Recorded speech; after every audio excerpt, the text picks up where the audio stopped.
মিরপুর শের-ই-বাংলা স্টেডিয়ামে হঠাৎ প্রচণ্ড গোলাগুলির শব্দ, যেন এক যুদ্ধক্ষেত্র। সেনাবাহিনীর হেলিকপ্টার এসে উদ্ধার করছে বিপদে পড়া মানুষদের। আসলে হচ্ছেটা কি? এটি নিরাপত্তা বাহিনীর মহড়ার দৃশ্য। খেলার সময় সন্ত্রাসী হামলা হলে খেলোয়াড় আর দর্শকদের নিরাপদে সরিয়ে নেয়ার মহড়া দিয়েছে বাংলাদেশ সেনাবাহিনী। অক্টোবরে বাংলাদেশ সফরে আসবে দক্ষিণ আফ্রিকা। তার আগে নিরাপত্তা ব্যবস্থা পর্যবেক্ষণ করতে বাংলাদেশে এসেছে দেশটির 4 সদস্যের প্রতিনিধি দল। রবিবার চট্টগ্রামের জহুর আহমেদ চৌধুরী স্টেডিয়াম পরিদর্শনের পর এবার মিরপুরে সেনাবাহিনীর মহড়া দেখেছেন তারা।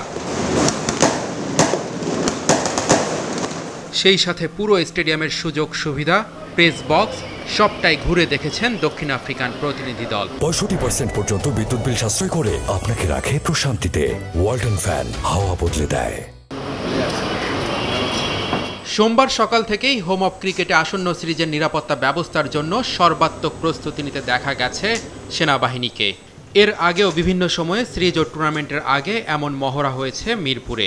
19 অক্টোবর দক্ষিণ আফ্রিকার বিপক্ষে বাংলাদেশের প্রথম টেস্ট হবে ঢাকায়, 29 অক্টোবর দ্বিতীয় টেস্ট চট্টগ্রামে।